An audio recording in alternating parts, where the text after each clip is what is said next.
नमस्कार मंडळी. गीता जयंतीच्या दिवशी सुरू झालेलं आपलं भगवद्गीतेचं वाचन आज गुरुप्रतिपदेच्या दिवशी संपत आहे. हा अतिशय चांगला योगायोग आहे मंडळी. गुरुप्रतिपदा ही अशी महत्त्वाची तिथी आहे ज्या दिवशी भगवान दत्तात्रयांचे दुसरे अवतार श्री नृसिंह सरस्वती हे कर्दळी वनामध्ये गुप्त झाले. जाण्यापूर्वी त्यांनी आपल्या निर्गुण पादुका गाणगापूर येथे ठेवल्या होत्या. त्यामुळे आजच्या दिवशी गाणगापूरला यात्राही भरते मंडळी. भगवान श्रीकृष्णाने अर्जुनाला गीता सांगितली, जो काही उपदेश केला त्यामुळे त्यांच्यामध्येही गुरु शिष्याचं नातं निर्माण झालं होतं मंडळी.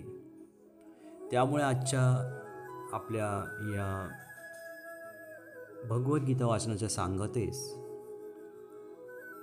महत्त्व निर्माण झालेलं महत्त्व प्राप्त झालेलं आहे. आज आपण 18व्या अध्यायाचे शेवटचे 18 श्लोक पाहणार आहोत. श्लोक 61 ते 78 आणि आपला हा शेवटचा अध्याय मोक्ष संन्यास योग अध्याय 18वा समाप्त होणार आहे मंडळी.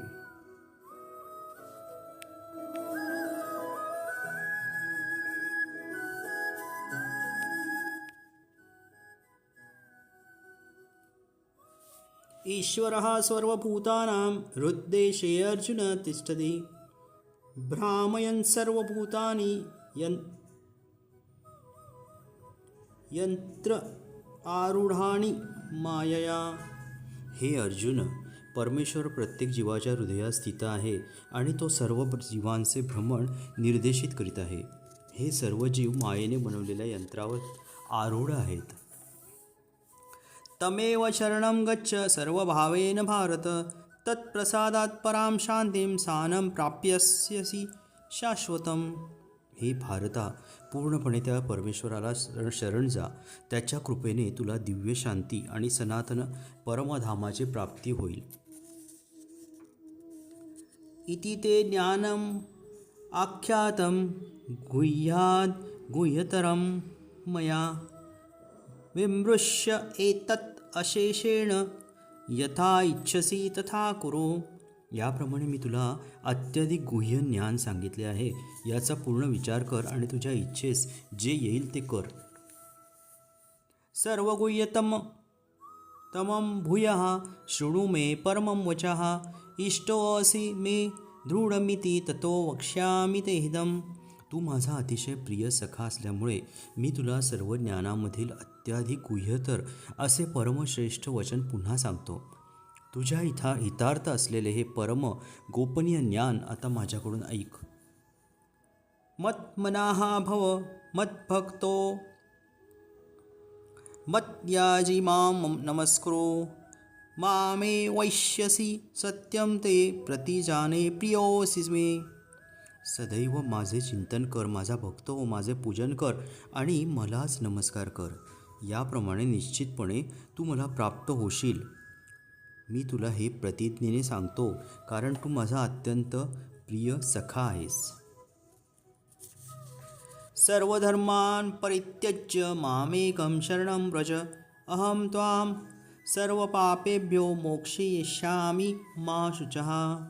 सर्व प्रकारच्या धर्माचा त्याग करून केवळ मलाच शरण ये.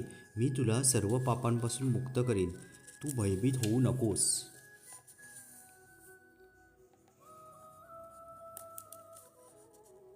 इदम् अतपस्काय नाभक्ताय कदाचन न च अशुश्रूषवे वाच्यं न च मां यः अभ्यसूयति. जो तप करत नाही, जो भक्त नाही, जो भक्तिमय सेवा करीत नाही, तसेच जो माझा द्वेष करतो त्याला हे परम गुह्य ज्ञान कधीही सांगू नये. य इदं परम गुह्यं मद्भक्तेष्व अभिधास्यति भक्तिं मयि परां कृत्वा माम एव एष्यति असंशयः. जो मनुष्य भक्तांना हे परमगुह्य रहस्य सांगेल त्याला निश्चितपणे शुद्ध भक्तिमय सेवा प्राप्त होईल. आणि अंततः तो माझ्याकडे परत येईल, यात मुळीच संशय नाही. न च तस्मात् मनुष्येषु कश्चित् मे प्रियकृत्तमः भविता न च मे तस्मात् अन्यः प्रियतरो भुवि. मला त्याच्यापेक्षा अधिक प्रिय असा कोणीही सेवक या जगामध्ये नाही, तसेच त्याच्यापेक्षा अधिक प्रिय असा कोणी होणारही नाही. अध्यक्ष्यते च य इमं धर्मं संवादम् आवयोः ज्ञानयज्ञेन तेनाहम् इष्टः स्याम् इति मे मतिः. आणि मी असे घोषित करतो की आपल्या या पवित्र संवादाचे अध्ययन करणारा मनुष्य स्वतःच्या बुद्धीद्वारे माझे पूजन करतो. श्रद्धावान अनसूयाः शृणुयादपि यो नरः सोऽपि मुक्तः शुभान लोकान प्राप्नुयात् पुण्यकर्मणाम्. आणि जो मनुष्य श्रद्धेने अथवा द्वेष न करता या संवादाचे श्रवण करतो, तो सर्व पापातून मुक्त होतो आणि पुण्यवान जीव निवास करतात त्या शुभ ग्रहलोकांची प्राप्ती करतो. कच्चित् एतत् श्रुतं पार्थ त्वया एक अग्रेण चेतसा कश्चित् अज्ञानसम्मोहः प्रणष्टः ते धनंजय. हे पार्थ, हे धनंजय, तू हे गीताशास्त्र एकाग्र चित्ताने श्रवण केलेस का आणि तुझा मोह आणि अज्ञान आता नष्ट झाले का. अर्जुन उवाच नष्टो मोहः स्मृतिः लब्धा त्वत्प्रसादान् मयाच्युत स्थितोऽस्मि गतसन्देहः करिष्ये वचनं तव. अर्जुन म्हणाला, हे कृष्ण, हे अच्युत, माझा मोह आता नष्ट झाला आहे. तुमच्या कृपेने मला माझी स्मृती पुन्हा प्राप्त झाली आहे. मी आता दृढनिश्चयी आणि संशयमुक्त झालो आहे आणि तुमच्या आज्ञेनुसार मी कर्म करण्यास सिद्ध आहे. संजय उवाच इति अहं वासुदेवस्य पार्थस्य च महात्मनः संवादम् इमम् अश्रौषम् अद्भुतं रोमहर्षणम्. संजय म्हणाला, याप्रमाणे श्रीकृष्ण आणि अर्जुन या दोन महात्म्यांचा संवाद मी ऐकला. हा संवाद अत्यंत अद्भुत आणि रोमांचकारी आहे. व्यासप्रसादात् श्रुत्वान् एतत् गुह्यम् अहं परं योगं योगेश्वरा कृष्ण साक्षात् कथयतः स्वयं. योगेश्वर भगवान श्रीकृष्ण अर्जुनाला हे परमगुह्य ज्ञान प्रदान करीत असताना केवळ व्यासकृपेनेच मी साक्षात श्रीकृष्णांच्या मुखातून हा परम गोपनीय योग ऐकला आहे.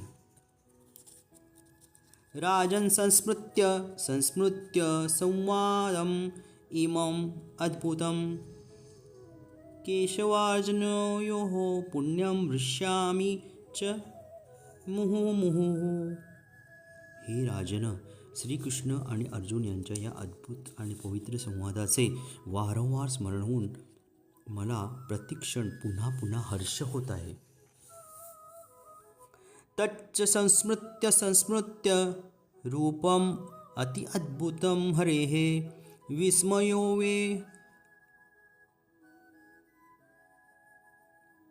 विस्मयो मे महान राजन हृष्यामि च पुन्हा पुन्हा.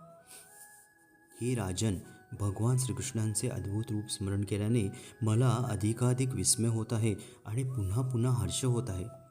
यत्र योगेश्वरः कृष्णो यत्र पार्थो धनुर्धरः तत्र श्रीः विजयो भूतिः ध्रुवा नीतिर्मतिर्मम. जेथे योगेश्वर कृष्ण आणि महान धनुर्धर अर्जुन आहेत, तेथे निश्चितच ऐश्वर्य, विजय, असामान्य सामर्थ्य आणि नीती आहे, हे माझे मत आहे.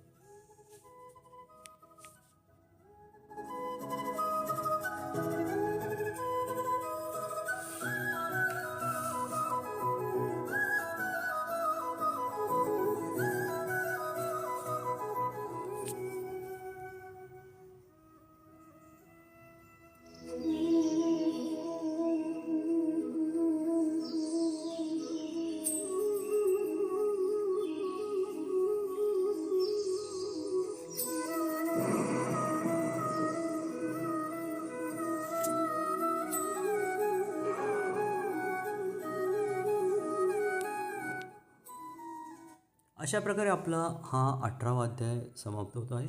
आता आपण या अध्यायाचा सारांश पाहूया मंडळी. श्रीमद भगवद्गीतेचा 18वा अध्याय मोक्ष संन्यास योग हा सर्व अध्यायांचा सारांश आहे.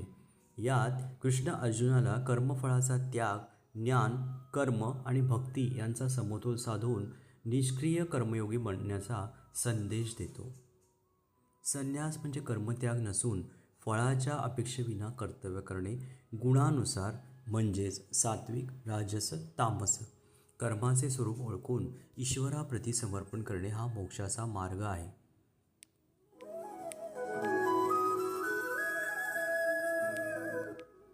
या अध्यायातील काही मुख्य मुद्दे पाहूया.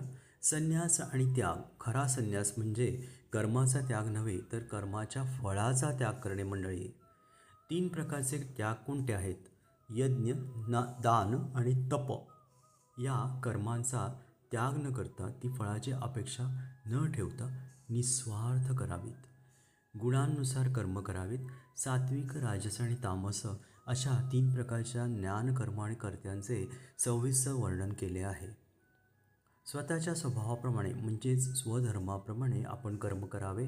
मग ते त्रुटीपूर्ण असले तरी दुसऱ्याचे कर्म उत्तम प्रकारे करण्यापेक्षाही श्रेष्ठ आहे मंडळी. 18व्या अध्यायात कृष्ण अर्जुनाला सर्व धर्मांचा त्याग करून फक्त स्वतःला म्हणजेच त्या कृष्णाला, भगवान कृष्णांना शरण येण्यास सांगतो. ही सर्वात मोठी मोक्षप्राप्तीची पद्धत आहे आणि हा निष्कर्ष आहे गीतेचा मंडळी. कर्माचे फळ भगवंताला अर्पण करून समत्व बुद्धीने म्हणजे सुख दुःख समजून एकाच पातळीवरती समजून समत्व बुद्धीने कर्तव्य पार पाडल्यास मानवाला परमशांती आणि मोक्ष मिळतो. हा अध्याय अर्जुनाच्या मोहाचा नाश करतो आणि त्याला कर्म करण्यासाठी प्रवृत्त करतो मंडळी.